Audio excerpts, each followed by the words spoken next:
red pill, alpha male, TikTok. These guys are all over the internet, and hundreds of thousands of men think that they are putting out truth. And I understand, if you are in high school, in college, recently graduated, you might believe the stuff that these guys are putting out. But the truth is that they are wrong. And I'm going to be breaking down what's wrong about what they're saying and how actual high status people approach these problems in their lives. Why should you listen to me? Well, you can see back there, that right there is a Bronze Star medal. Got that for my service in Afghanistan, leading a 40 soldier platoon on something like 300 combat patrols. Brought them all home. Oh yeah, and this is also me.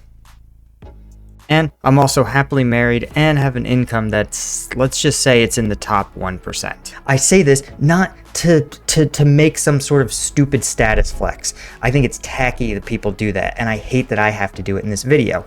But I need people to understand that when I talk about how actual high status, high net worth, accomplished people operate, you know that I'm speaking from a place of actual knowledge and experience. That I don't need to make TikToks about it to prove it. First up here, we have Alpha Male Daily. This is so cringy, I can't tell if it's a parody account or not. This is, anyone can dress like a boy, comma, but it takes balls to dress like a man. Okay, first off, holy smokes. Let's talk about this guy's outfit and what's wrong with it. Everything. These lapels are way too big. Look, the lapels come past the shoulders. There's no tuxedo designer that would ever do that. This is like a Dumb and Dumber outfit. Second, what is going on with this fit? Look at the shoulder. It's not supposed to have this arc to it. The shoulders are supposed to come down and follow the natural curve of the body. But most cringy is the fact that this sort of giant lapel, this is something, especially given that it's smooth and the rest of the fabric is textured, it says that this is a tuxedo jacket, which there's nothing wrong with a tuxedo jacket, but you should wear a tuxedo jacket with a tuxedo. So what else do you need to have? This is a jacket for a probably black tie event. Well, this person is wearing what looks like a regular dress shirt. And not only is it a regular dress shirt, but it's missing the black tie. You can't have a black tie outfit without a black tie. Second, it doesn't fit properly. Look at how high the collar is. It's practically hitting his jaw. It doesn't look right. Finally, I don't know what's going on with these slacks that are a different color.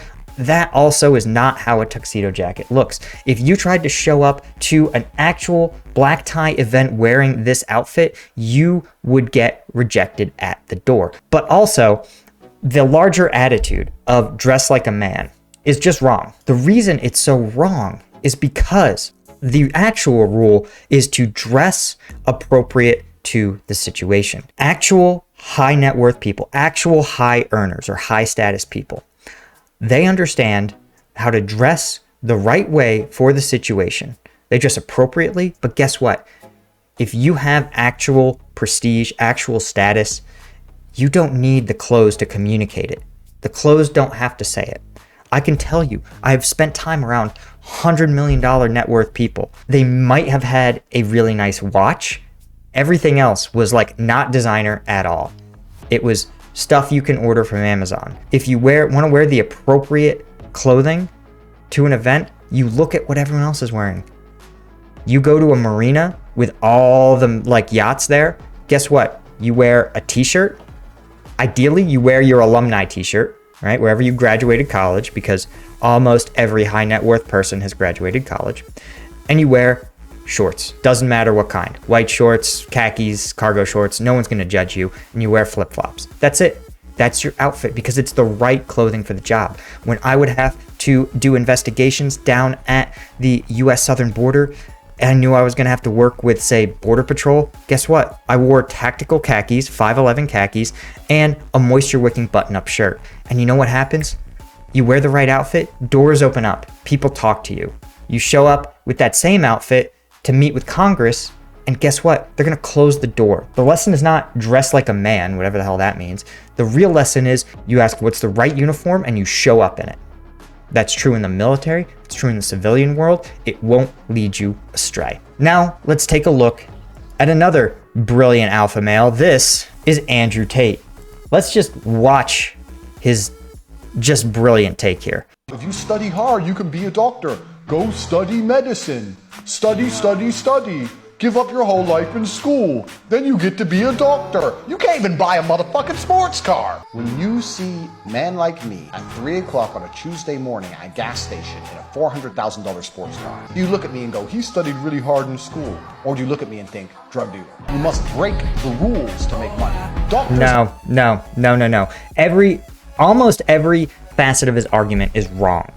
First off, the idea that doctors don't make that much money it's sort of true, but it's because you look at the average salary. And if you know medicine, you know that the career trajectory of medicine involves, well, a lot of training. Even after you graduate from medical school, you spend between 3 and 7 years in follow-on training, a residency, and then a fellowship. And as a resident or as a fellow, you earn a pretty low salary. In a major urban area, you'll probably see between $50,000 and $70,000 a year. But then, when you finish your residency or fellowship, your salary triples. But you think, Paul, can they afford a supercar? Guys, I looked it up. What does it cost to own a $4,000 supercar? That $400,000 car, if you can get them to finance it, which they will always finance for you, you're talking about $5,000 a month. I'm here to tell you that's an extra $60,000 a year. So that if you're a doctor earning $210,000 a year, you can buy 4 supercars before you start running out of money. Of course, taxes get a little wonky, but it also assumes there's no down payment and no trade-in. Those doctors can absolutely afford supercars. He is correct. If you see someone driving a $400,000 supercar at 3 p.m. on a Tuesday, you'd assume that they were some sort of criminal. And the reason is because if you know anyone who actually has serious money, you know that they love working. Even people who don't need to work anymore, all of them, almost to a person, still work. Now, do they work sometimes on passion projects? Sometimes they start charities. Sometimes they just continue to work because they just love the thrill of the game. And if you're a doctor, oftentimes these doctors continue to work because they believe in the vocation of medicine, in helping people. So the reason I say this is because 3 p.m. on a Tuesday, to me, says, unless you're in a work truck, you're probably not working. I'll give you a pass, right? Realtors, guys like that. Some people work the night shift, but no, if you're making $400,000 sports car money, it says a couple of things. It says, one, you don't know how to manage your finances because a $400,000 supercar requires a massive amount of money to maintain, and it returns nothing on your investment. Second, it says that you're not working that hard because not only are you off on a Tuesday, but the woman you're spending your time with is also off at 3 p.m. on a Tuesday, which says that you have really poor choice in partners. Because there's one thing I've learned, it's that if you're a hardworking guy and you're here to hustle and grow, you need a partner that's going to hustle and grow with you. So it says that this guy is not here for any of that. It says that you took the easy way out. You're a criminal. You broke the rules, right? So why are you letting criminals, people who own the fact that they're criminals, why would you ever let them give you life advice? Oh, this is even better. Guys, buckle up for this hot take. In Paris, you're sitting there having a fucking coffee, and terrorists roll through with AKs, and the person next to you has their brains blown out. You're gonna stand there and be like, waiting to die like a motherfucker. I'm gonna be like, bang, oh, I've seen that before. Okay, boom, boom, duck and dive in, take one terrorist out, next get the AK, go Rambo. I don't play games. Please tell me this is a parody. If you're an actual fan of this guy, please tell me this is a parody. I can't handle his level of stupid. First off, when you're in combat, you experience what's called tunnel vision. This is an evolutionary mechanic that the human brain does in response to frightening situations. In times when you are at bodily risk, your adrenaline surges, your perception, your brain focuses heavily on the threat. So that dumb look he is describing is something that almost everyone experiences. Now, with good training, you can overcome that and you can allow your body to basically operate on its own, muscle memory. And you'll do things like in the military, we're trained to get down in the prone position or get behind cover immediately. And then assess the situation, take a look, try to find the target, and return fire immediately. Once you've achieved fire superiority, then you begin to exercise your command and control over your troops. I can tell you, for every single patrol, we would rehearse. What are you going to do? If I take small arms fire, they would say, I'm going to get down in my turret. I'm going to scan my sector. I'm going to return fire if I have positive ID on the enemy. Now, here's the thing. He claims he's going to go Rambo and take out a terrorist. No, dude. No. One, you don't operate alone. And two, the whole point of a firearm is that you get standoff distance. You're not going to be able to get close enough. You won't cover the distance in time. Without body armor, without something to return fire of your own, you're going to wake up in the hospital having had your Rambo fantasy because you lost so much blood. Instead, what you want to do in that situation is get immediately to cover. Cover is something that will stop a bullet. So usually a concrete or brick wall, the engine block of a car. Then you are going to get the greatest distance between yourself and the threat as possible. The reason I say this is because if you become a casualty, now another uninjured person has to come help you. Maybe a first responder has to not treat another person to deal with you. A civilian on the street who should be running away has to stop, pick you up, and carry you. You put other people at risk when you get yourself hurt in a crisis. This is why the correct response is to get as far away as possible. If you can, help other people who are wounded also to get far away as possible. This dude, I looked him up. He doesn't appear to have any military experience. If you are taking advice from someone with this level of self-delusion, if they can't accurately assess the danger that an armed individual in theory poses to them, why would you think that they're capable of assessing a business opportunity?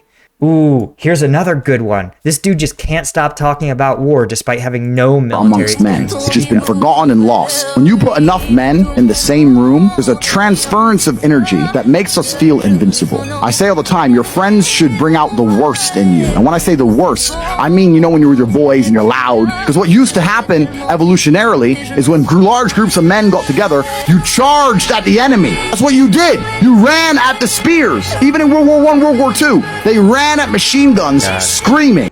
No. There's no magical force when groups of men get together, and there's nothing that compels you to risk your life stupidly, okay? In World War I, if you actually picked up a book, another power move by actual high status people, if you've picked up a book, you would know that in World War I, after about the first year, enforcing discipline among troops became incredibly difficult because pointlessly running at machine guns and seeing your buddies get killed for absolutely no tactical or strategic gain actually pissed people off. And yes, groups of men that get together, they tend to do this thing called looking out for each other, protecting each other. That's the reason that I and my soldiers would get hit with IEDs and get back into the fucking vehicles.